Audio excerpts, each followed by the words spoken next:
Hello everyone, welcome back to my channel again.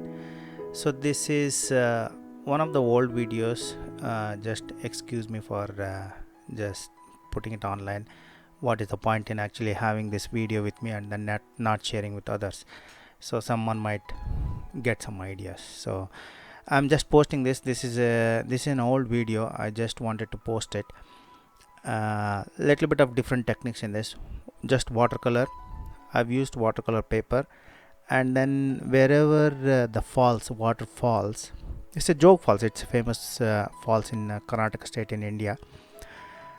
I've actually masked that waterfalls with masking fluid, so that actually I can save that white space, and then once everything is done, I'll remove it and then start working on that.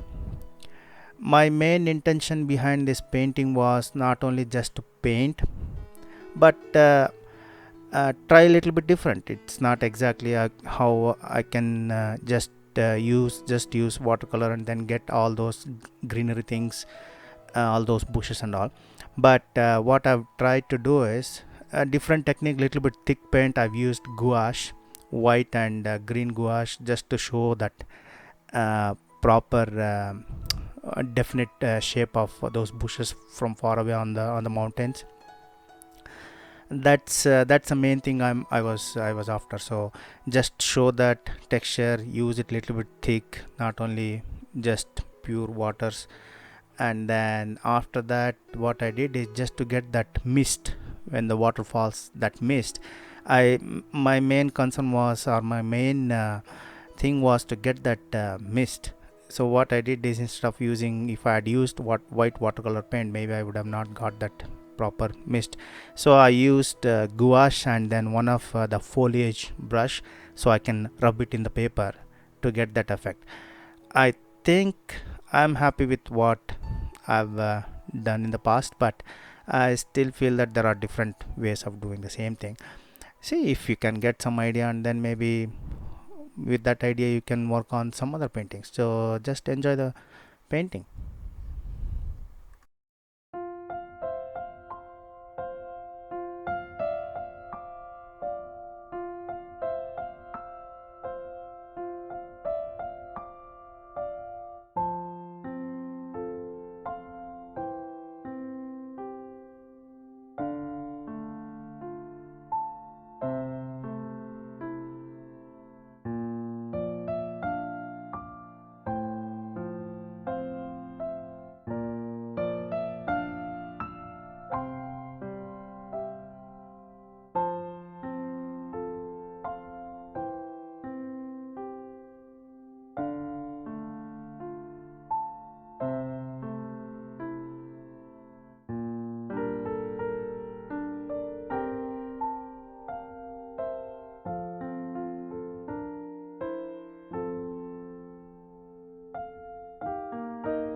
This is where I started using some of the gouache, so at least I can get that texture. So I'm using actually filbert brush just to get that. It's just thick application. So main thing is what I've done is I've prepared the surface with the dark colors, then I can put. But usually what happens is if it is watercolor, I cannot use dark first and then try to put on white on top of that. It's not possible. So either you have to save white space or mask it, or otherwise don't touch, do the negative painting. So here, although I put black first, dark color first, then I'm going to use little bit whiter, so I had to go with the gouache, which is an opaque paint. So that's the reason I'm able to come up with that color, or otherwise just with watercolors, lighter and dark color, it never works. So I've used gouache. So if you cannot find gouache, all I can give you an idea is instead of gouache, you can go with some acrylic paints and then try it out. It's just up to you. I've tried gouache. You can try with watercolor plus acrylic, or otherwise just watercolor is fine. Mainly for waters, either you don't touch or don't apply any color and then work on it, or otherwise use masking fluid, mask the particular areas, and then you can remove it and then work on it further.